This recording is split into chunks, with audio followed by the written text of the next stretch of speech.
Hello नमस्कार प्यारे साथियों।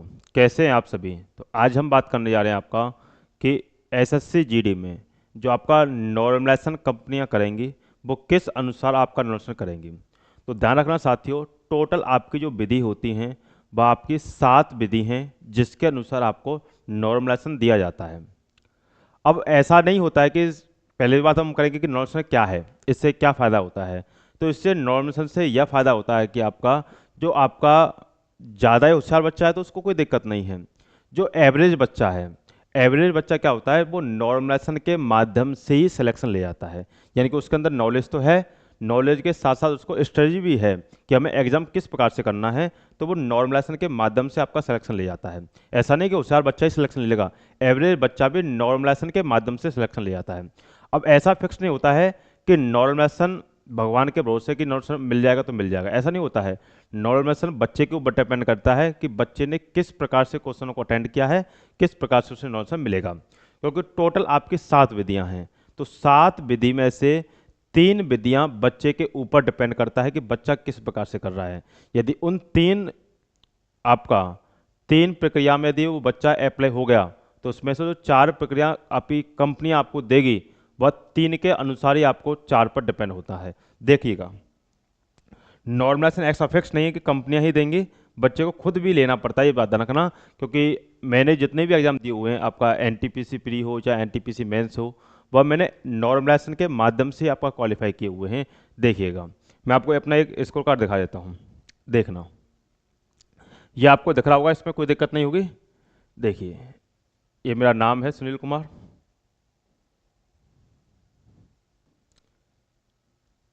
सिकंदरा रीजन से आपका मैंने भरा हुआ था। आपका ये रजिस्ट्रेशन नंबर है और ये आपका मेरा रोल नंबर है। देखिएगा, सबसे पहली बात, मैंने टोटल वैलिड जो आपके क्वेश्चन थे वो 98 थे। उसके बाद मैंने आपका अटेम्प्ट को जो है आपके वो कितने थे आपके 73। उसके बाद आपके 64 मेरे राइट थे। और जो आपका मेरा रो मार्क्स जो बन रहा था वो आपका कितना बन रहा था 61.33। ये आपका मेरा रो मार्क्स था। अब रो मार्क्स में उन्होंने क्या किया, नॉर्मलाइजेशन मार्क्स को ऐड किया। इसके अनुसार उन्होंने CBT 1 की आपकी फर्स्ट मेरिट उन्होंने टांग दी, CBT 1 की। अब देखो, 61 मेरा रो मार्क्स था। उसके बाद एक आध क्वेश्चन वैलिड अनवैलिड क्वेश्चन होता है, उसको नंबर बढ़ा करके उसको कर दिया, यानी कि आपका 62 नंबर, 62 पॉइंट में 58। उसके बाद आप देखिएगा 62 से आपका 78 हुआ है। तो 62 से आपका 78 या फिर 61 से यदि 78 की तरफ आप जाओगे तो आपको देखेगा कि 17 नंबर का इसमें नॉर्मलाइजेशन मिला हुआ है।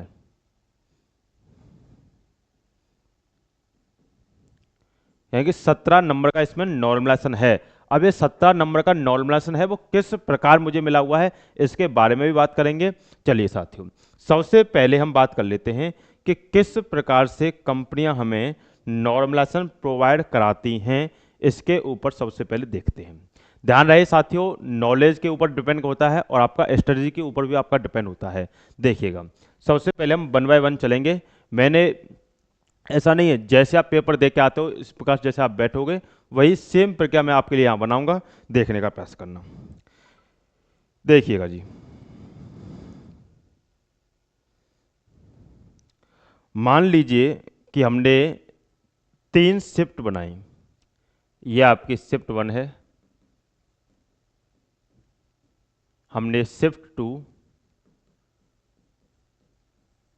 और शिफ्ट 3। मान लीजिए कि आपका 3 शिफ्टों में आपका पेपर हुआ है। अब बात कर लेते हैं कि कोई शिफ्ट हार्ड थी या नॉर्मल थी। तो हमने लिया इसको बिल्कुल हार्ड, यानी कि आपका बिल्कुल सबसे हार्ड शिफ्ट आपको हमने इसको लिया है, टफ जो है आपका। उसके बाद सबसे इजी हमने इसको लिया है सेकेंड शिफ्ट को। और सबसे जो आपका मॉडरेट लेवल है यानी कि आपका मीडियम लेवल की आपकी जो है उसको हमने इसको लिया है, यानी कि शिफ्ट 3 को। यह आपकी मीडियम लेवल है, यह आपकी इजी लेवल है, यह आपके साथियों क्या है टफ लेवल का है। इसमें हमने 5 बच्चों को बिठाया। यह आपका कैंडिडेट नंबर 1, ये कैंडिडेट नंबर 2, ये कैंडिडेट नंबर 3, ये कैंडिडेट नंबर 4, ये कैंडिडेट नंबर आपका 5। यानी कि टोटल आपके 5 बच्चे एग्जाम दे रहे हैं। आपके 3 शिफ्टों में एग्जाम है। 3 शिफ्ट में पहली शिफ्ट आपकी सबसे ज़्यादा टफ है, उसका सेकंड शिफ्ट आपकी इजी है, और आपकी थर्ड शिफ्ट आपकी क्या है, मीडियम लेवल की है। अब इसमें एग्जाम का हम ब्यौरा देख लेते हैं। मान लीजिए शिफ्ट वन में कैंडिडेट वन ने 75 मार्क्स अटेंड किए। उसके बाद सेकंड अब कैंडिडेट टू ने आपका 80 मार्क्स इसी जो आपका शिफ्ट में अटेम्प्ट किए।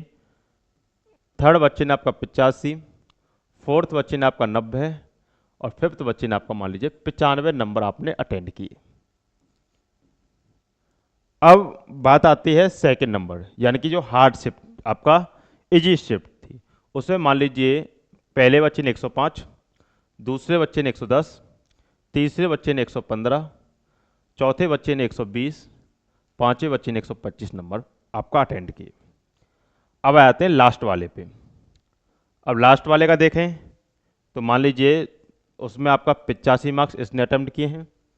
आगे देखें 90 मार्क्स, 95 मार्क्स, 100 मार्क्स और 105 मार्क्स। अब एक चीज का ध्यान देना साथियों कि इस प्रकार से बच्चे ने आपका एग्जाम में नंबर आपका अटेम्प्ट किए।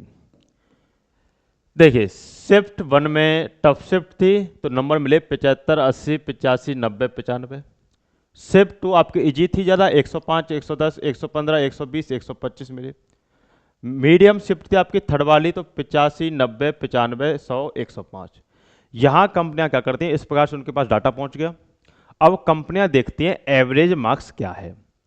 एवरेज मार्क्स के ऊपर डिपेंड करता है कि एवरेज मार्क्स देखो 75, 80, 85, 90, 95 तो आपको पता है एवरेज ये निकलेगा 85। 105, 110, 115, 120, 125 आपका ये वाला एवरेज निकलेगा। 85, 90, 95, 100, 105 आपको पता है ये वाला एवरेज निकलेगा, यानी कि एवरेज निकलेगा ये वाला।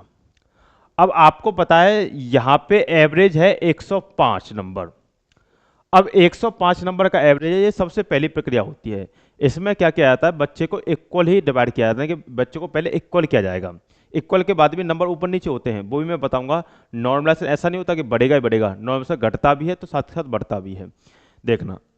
अब एक चीज ध्यान देना साथियों कि यहां से देखें कि 85 मार्क्स थे, 105 हो गए दूसरे कैंडिडेट के, यही शिफ्ट वन में। 75 से 85 यानी कितना प्लस हुआ है, 30। 80 से 110 कितना प्लस 30। 90 से 120 कितना प्लस 30। 95 से 125 कितना प्लस 30।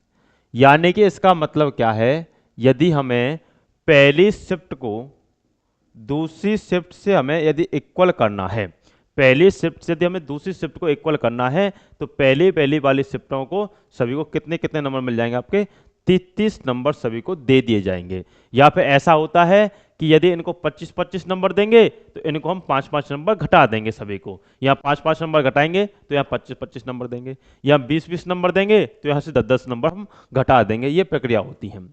यहाँ देखें यदि थर्ड शिफ्ट को भी यदि हम 2 शिफ्ट पे ले जाएं तो यहाँ से यहाँ जाने के लिए हमें 20 नंबर चाहिए। उसी प्रकार यहाँ से यहाँ जाने के लिए हमें 20 नंबर चाहिए। सभी में कितना कितना इक्वल है, आपका 20 नंबर आपका इक्वल है। इसका मतलब क्या है, यदि हमें मीडियम से या हार्ड से हमें नॉर्मल इजी वाली शिफ्ट पे जाना है तो हमें 30 पहली वाली शिफ्ट में ऐड करने होंगे और लास्ट शिफ्ट में हमें 20 ऐड करने होंगे। नेगेटिव भी हो सकता है इसमें, मान लो यहाँ 15 ऐड करें तो यहाँ से हम 5 माइनस कर दें। यहाँ से यदि हम 5 माइनस करेंगे सभी में, मान लो एग्जामिनर ने क्या किया कि ये इजी ज़्यादा शिफ्ट थी तो इसमें सभी कैंडिडेटों के 5 नंबर घटा दिए। अब सभी कैंडिडेटों के 5 नंबर घटा देंगे तो एवरेज कितना बन जाएगा, आपका 110 का बन जाएगा। अब 110 85 से 10 आओगे तो कितना कितने नंबर बढ़ेंगे, तो आपके यहाँ नंबर बढ़ेंगे, फिर 25 नंबर बढ़ेंगे।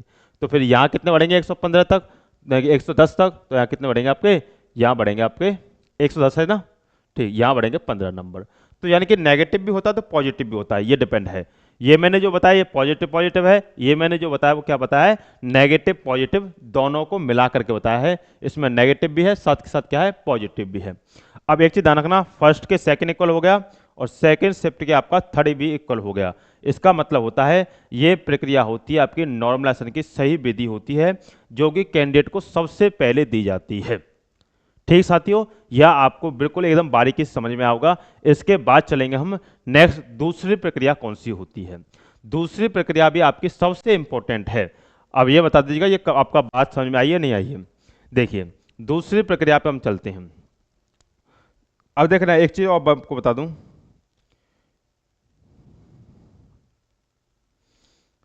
देखिए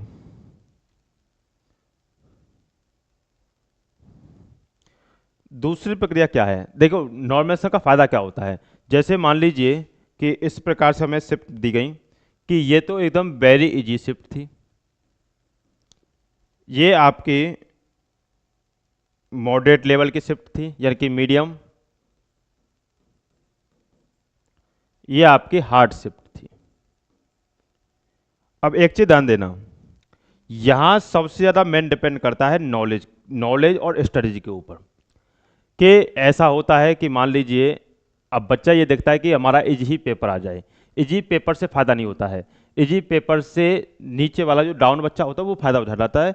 इजी पेपर यदि आप पढ़ने वाले बच्चे हैं तो आप हमेशा सोचिएगा कि मेरा पेपर जो है वो मॉडरेट लेवल का हो, मॉडरेट ना हो, यानी कि हार्ड आए, हार्ड भी ना हो तो मॉडरेट लेवल का तो मेरा पेपर आए ही आए। ये ध्यान रखना, यदि आप पढ़ने वाले बच्चे तो कभी ये मत सोचना कि मेरा पेपर इजी आ जाए। यदि आपका इजी आ जाएगा तो आपके 99% चांसेस होते हैं कि आप उसमें फेल होंगे।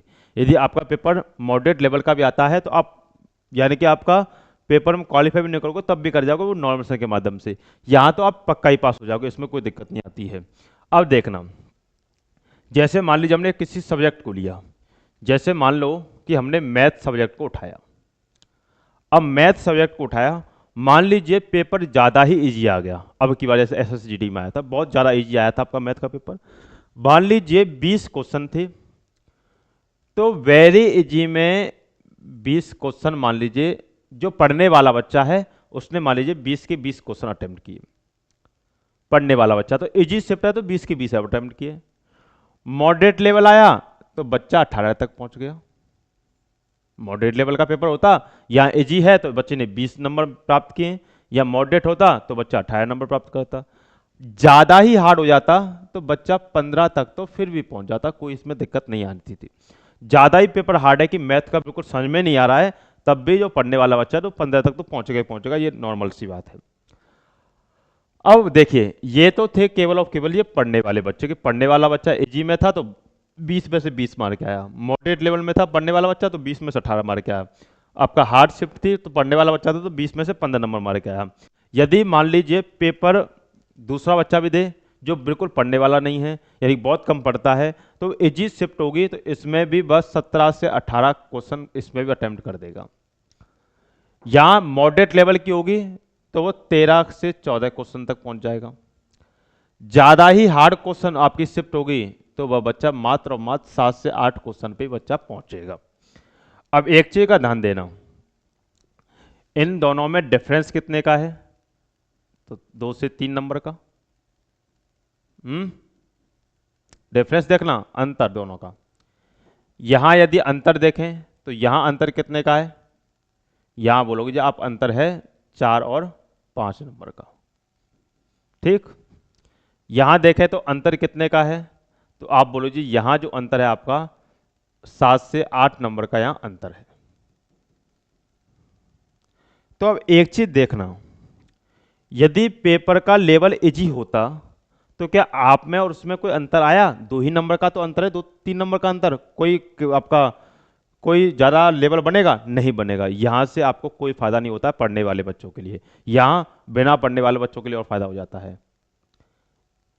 18 और 13 और 14 का अंतर आएगा 4-5 नंबर का, यहाँ भी आपको फायदा होता है लेकिन इतना फायदा नहीं होता है। मॉडरेट में फायदा तो है लेकिन इतना भी फायदा नहीं है। लेकिन हार्ड में देखें तो 7 से 8 नंबर का डिफरेंस है, ये बच्चा बिल्कुल फेल हो जाता है, ये बच्चा पास हो जाता है। वही चीज होती है, आप यदि पेपर देने जाएं और आप यदि पढ़ने वाले हैं तो भगवान से यही प्रार्थना करें कि पेपर का लेवल जो आए वो मॉडरेट हो, या मॉडरेट नहीं हो तो फिर हार्ड होना चाहिए, या तो हार्ड हो, हार्ड ना हो तो मॉडरेट हो, लेकिन इजी ना हो। इजी होगा तो आप फेल होने के चांसेस होंगे, ये बात भी ध्यान रखना। वही मैंने बताया कि हमेशा इजी वाली शिफ्टों के नंबर क्या होते हैं, घटते हैं। देखो यहाँ बताया मैंने, इजी वाली शिफ्टों के नंबर क्या होते हैं, घटते हैं। इजी वाली शिफ्टों के नंबर क्या होंगे, घटेंगे। घटेंगे नहीं तो जो हार्ड शिफ्ट रही हैं उनके नंबर बहुत ज़्यादा मात्रा में बढ़ जाएंगे। ज़्यादा मात्रा में बढ़ना या फिर आपके घटना, बात एक ही हो जाएगी, कोई दिक्कत नहीं आएगी। यहाँ ये मैंने बताया कि पेपर का लेवल किस प्रकार से होना चाहिए। अब देखिए, ये सबसे ज़्यादा मेन डाउट रहता है कि पर 100 मार्क्स क्या होते हैं, रो मार्क्स क्या होते हैं, नॉर्मलाइजेशन मार्क्स क्या होते हैं, ये ध्यान रखिएगा। आपको पता है पेपर 100 पे काउंट होता है। पेपर आप कोई भी दें तो ये तो आपको पता है 100 पे काउंट होता है। मान लीजिए पेपर आपका 100 पे काउंट हुआ और उस पेपर का लेवल यानी कि आपका एवरेज जो आया वो मान लीजिए 75 मार्क्स का आया। ये एवरेज है 75। एवरेज का मतलब होता है सभी बच्चों को इक्वल करके डिवाइड किया जाता है, जितने कैंडिडेट ने पेपर दिया है जितने मार्क्स हैं उनका डिवाइड करके आपका एवरेज मार्क्स आता है कि आपका एवरेज मार्क्स आपका कितना 75 आपका क्या है एवरेज मार्क्स है। इतना तो आपको पहुंचाया ही जाएगा, ये बात होती है एवरेज मार्क्स की। अब ये 100 मार्क्स का पेपर था, 75 एवरेज मार्क्स है, यानी कि पेपर का लेवल अच्छा है। तो आपको पता है यदि इसको इससे डिवाइड करोगे तो आपको पता है कितना बनेगा 1.33। यानी कि जिस बच्चे के जितने भी नंबर होंगे उसमें हमें इतने से मल्टीप्लाई करके उसको इसके पास हमें पहुंचाना पड़ेगा, क्योंकि तभी तो होगा। 75 को हमें 100 पहुंचाना है तो कितने से मल्टीप्लाई करोगे 1.333, इतने से तो मल्टीप्लाई करोगे। अब एक चीज का देखना कि जैसे मान लीजिए किसी कैंडिडेट के नंबर आपके 40 थे, ये उसका रो मार्क्स है। मान लीजिए आप पेपर दे के आए एसएचजीडी का, आपके 40 रो मार्क्स बन रहे, 75 का एवरेज है, तो उसमें कंपनी क्या करेगी कि आपके जो रो मार्क्स हैं उसमें 1.33 से मल्टीप्लाई कर देगी। ये आपका नॉर्मलाइजेशन मार्क्स का मल्टीप्लाई है, ध्यान रखिएगा। ये नॉर्मलाइजेशन मार्क्स का मल्टीप्लाई है, कि उसमें ये कहते हैं कि ये नॉर्मलाइजेशन मार्क्स नहीं है, ये मल्टीप्लाई होता है नॉर्मलाइजेशन मार्क्स का। तो 75 से 100 पहुंचाए 1.33, ये आपको हमें 75 को 100 पे पहुंचाना है, इतना होता है।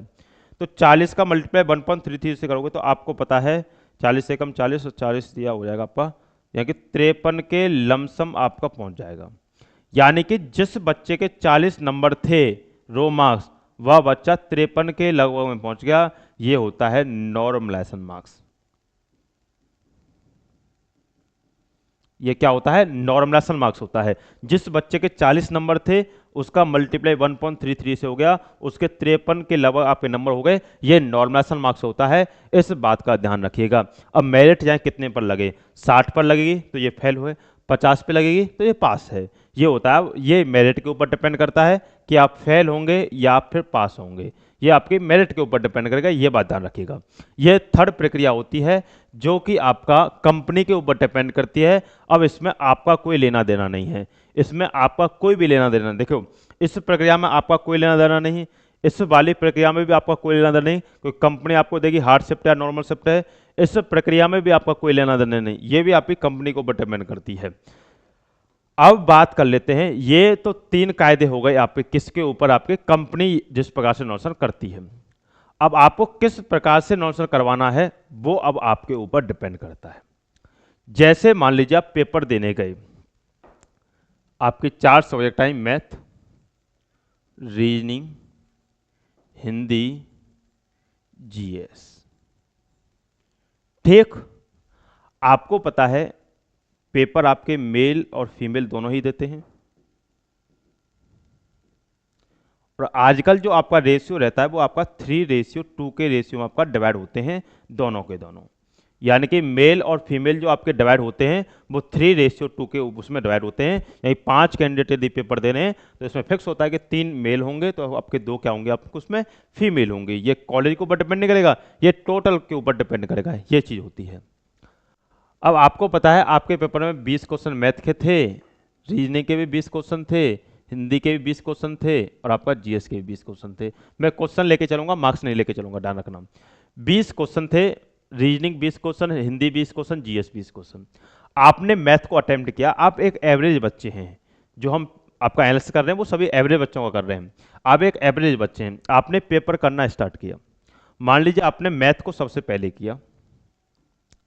अब मैथ को आपने सबसे पहले किया तो आप एवरेज बच्चे हैं, तो एक चीज का ध्यान रहे, मैथ नॉर्मलाइजेशन के ऊपर ही डिपेंड होता है, इसमें सबसे बड़ा खेल होता है नॉर्मलाइजेशन का। जिस बच्चे का मैथ अच्छा होता है उसको नॉर्मलाइजेशन बहुत ज़्यादा मात्रा में मिलता है। इसका मैं प्रूफ आपके लिए दूंगा किस प्रकार से मिलता है। जिस बच्चे का मैथ अच्छा होगा उसको नॉर्मलाइजेशन बहुत अच्छे लेवल का मिलता है, इस बात की भी ध्यान रखना। क्यों? क्योंकि इसमें क्या होता है, क्योंकि मेल का मैथ अच्छा होता है फीमेल की अपेक्षा। मेल का जो मैथ होता है वो अच्छा होता है फीमेल की अपेक्षा। अब आपको पता है जैसे 5 कैंडिडेट हैं तो 5 के 5 को इक्वल ही तो डिवाइड किया जाएगा। अब मान लीजिए 5 कैंडिडेट हैं, फर्स्ट, सेकंड, थर्ड, फोर्थ और आपका फिफ्थ।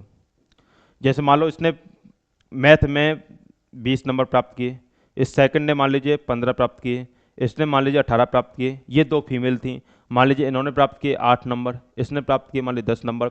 अब आपको पता है यहाँ 8 यहाँ 10, तो इनकी अपेक्षा तो आप ज़्यादा हैं 20 वाले, तो इनको नॉर्म से ज़्यादा मिल जाएगा 20 और 18 वालों को। इसलिए यहाँ डिपेंड करता है नॉर्मलाइजेशन के ऊपर, क्योंकि मैथ ऐसा होता है कि लड़कियों का कमज़ोर होता है लड़कों की अपेक्षा, ये बात ध्यान रखिएगा।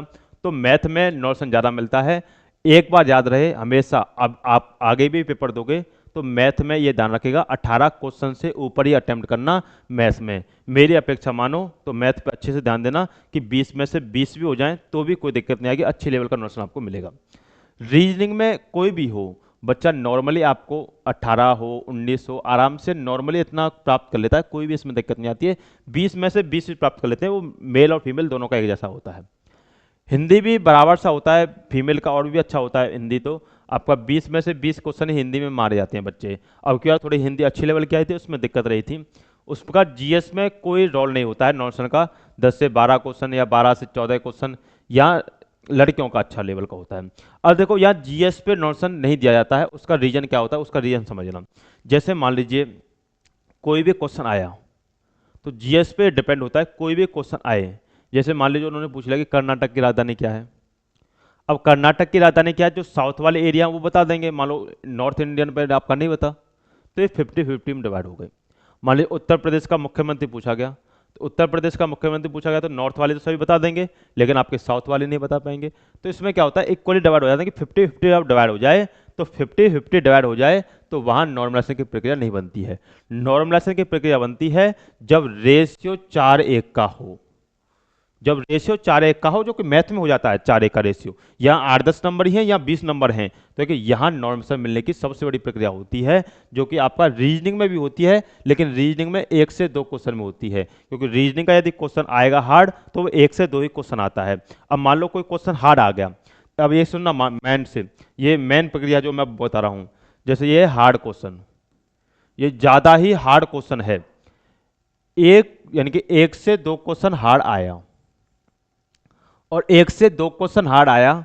मान लीजिए इस क्वेश्चन को 1 से 2 जो क्वेश्चन थे हार्ड किसी भी सब्जेक्ट में हो, चाहे वो मैथ में हो, चाहे वो रीजनिंग में हो, चाहे वो जीएस में हो, चाहे वो हिंदी में हो, ये 1 से 2 क्वेश्चन हार्ड आया। मान लीजिए इसको अटेम्प्ट किया, मान लीजिए 5% बच्चों ने, 5% का मान लीजिए सही आ गया, तो 95 का गलत हो गया। अब कंपनियां ये देखेगी कि इस क्वेश्चन को, ये आपके ऊपर डिपेंड करता है, अब ये कंपनी के ऊपर डिपेंड नहीं करेगा, ये आपके ऊपर डिपेंड करेगा अब कि 1 से 2 क्वेश्चन हार्ड था, इसको 5% बच्चों ने किया, 95% बच्चों ने नहीं किया। यानी कि हार्ड क्वेश्चन को किस बच्चे ने किया, इस वाले बच्चे ने किया, तो इनके एवरेज मार्क्स को इसमें प्लस कर देगा। ये बात भी ध्यान रखना, यहां पे नंबर घटेंगे तो यहां पे नंबर बढ़ेंगे। जो भी रो मार्क्स रहा, मान लीजिए रो मार्क्स रहा 64 का, तो 64 में से मान लीजिए इनके 2-2 नंबर घट जाएंगे, तो इनके तो हो जाएंगे 62 नंबर। मान लीजिए इनका एवरेज मार्क्स रहा आपका, मान लीजिए इनका एवरेज मार्क्स रहा आपका 66 का, तो इनके 2-2 नंबर बढ़ जाएंगे, यानी कि इनके नंबर हो जाएंगे आपके 68 हो जाएंगे। ये ध्यान रखिएगा, यानी इनके नंबर 2-2 घटा लिए जाएंगे और इनके 2-2 नंबर क्या हो जाएंगे साथियों, बढ़ा दिए जाएंगे। ये चीज होता है, सबसे मेन प्रक्रिया होती है यहाँ पे। यानी कि मैंने क्या बताया, हार्ड क्वेश्चन को कभी भी छोड़ना नहीं है। हार्ड क्वेश्चन रह जाए कोई दिक्कत नहीं है। अब बात आ जाइए इजी क्वेश्चन पे। इजी क्वेश्चन है ये, मान लीजिए 4 से 5 क्वेश्चन ऐसे होते हैं जो बहुत ही ज्यादा वेरी वेरी इजी होते हैं। अब मान लीजिए आपने वो गलत कर दिए, 95% बच्चों ने वो सही किए हैं और गलत कितनों ने किए हैं, वो 5% बच्चों ने गलत किए हैं। जिस क्वेश्चन को 95% बच्चे सही कर रहे हैं और तुम उसमें आ रहे हो कि उसमें गलत करके आ रहे हो, तो आपके बहुत ज़्यादा अपेक्षा में आपके नेगेटिव मार्क्स होंगे, ये बात ध्यान रखना। ये तो पॉजिटिव में जाएंगे जाएंगे, यहाँ पॉजिटिव नेगेटिव का कोई फायदा नहीं होता है, इतना ज़्यादा फायदा नहीं होगा, लेकिन यहाँ नेगेटिव घटेंगे, ये अपेक्षा है ज़्यादा ही नेगेटिव चला जाएंगे। मान लीजिए 3 क्वेश्चन कम से कम आपने इजी को ही गलत कर दिया, बहुत ज़्यादा इजी गलत कर दे, होता है कभी कभार ए लगा रहे हैं बी लग गया, बी लगा रहे हैं सी लग गया, ऐसा होता है हेजिटेशन की वजह से, तो यानी कि माइनस में ज़्यादा चले जाओगे, ये ध्यान रखना। अगर ये वाला क्वेश्चन आप इसवीं श्रेणी में आ रहे हो तो भी कोई दिक्कत नहीं है, हार्ड क्वेश्चन गलत हो जाता है कोई दिक्कत नहीं है, लेकिन नॉर्मल क्वेश्चन कभी भी गलत नहीं होना चाहिए, ये ध्यान रखना। ये मेन प्रक्रिया होती है नॉर्मलाइजेशन की, बच्चे के ऊपर डिपेंड करता है कि बच्चा किस प्रकार से नॉर्मलाइजेशन ले रहा है, ये बच्चे के ऊपर डिपेंड करेगा, ये अब कंपनी के ऊपर डिपेंड नहीं करेगा। अब आ जाइए लास्ट प्रक्रिया बच्चे के ऊपर। देखो बच्चे के ऊपर मैंने 2 प्रक्रिया बताई, एक ये वाली प्रक्रिया बच्चे के ऊपर है, एक ये वाली प्रक्रिया बच्चे के ऊपर है। अब आ जाइए तीसरी प्रक्रिया, लास्ट प्रक्रिया है जो कि बच्चे के ऊपर डिपेंड करती है, ये ध्यान रखिएगा। मान लीजिए 80 क्वेश्चन का आपका पेपर हुआ है एसएससी जीडी, ठीक, 80 क्वेश्चन का आपका पेपर है। 80 क्वेश्चन में से मान लीजिए आपने 50 क्वेश्चन सही किए और 30 क्वेश्चन गलत किए। मान लीजिए ये पहला कैंडिडेट है, ये दूसरा कैंडिडेट है, इसने 60 क्वेश्चन सही किए, मान लीजिए 20 क्वेश्चन गलत किए। तीसरा कैंडिडेट, इसने 70 क्वेश्चन सही किए, इसने 10 क्वेश्चन गलत किए। मान लीजिए 3 ही कैंडिडेट होते तो अब एवरेज कौन सा होता, यही वाला तो एवरेज होता आपका। एवरेज का मतलब क्या है, मेरिट जो लगेगी वो आपका इसके लमसम ही लगेगी, 60 के लमसम ही आपकी क्या होगी, मेरिट लगेगी, जो नेगेटिव काट के जितनी बनेगी 56 57 जो भी बनेगी उसके अनुसार आपकी नेगेटिव लगेगी। 20 दूनी 40, 40 का 1 और 8 कर दोगे 5 नंबर घटाओगे तो आपका हो जाएंगे यानी कि 120 यानी कि 5 115 लग जाएगी। क्वेश्चन की बात करोगे तो आपके 57.5, तो यानी कि यहाँ पे आपकी मेरिट लगेगी, ये आपकी मेरिट है, तो मेरिट आपके यहाँ लगनी है, ये आपके एवरेज मार्क्स हैं, ये ध्यान रखिएगा। अब एक चीज ध्यान देना, इन्होंने ज्यादा क्वेश्चन किए, गलत कहां किए, कम किए। एवरेज का रेशियो निकालिए, एवरेज का यदि रेशियो निकालें हम तो एवरेज का रेशियो निकला है 3:1, यानी कि 3:1 के अनुपात में भी जिसने मान लीजिए गलत कर दिया है उसको कोई लॉस नहीं है, वो मेरिट में क्वालिफाई हो जाएगा। 3:1 के यदि अनुपात में भी यदि आपने गलत किए हैं तो आप कोई दिक्कत नहीं है।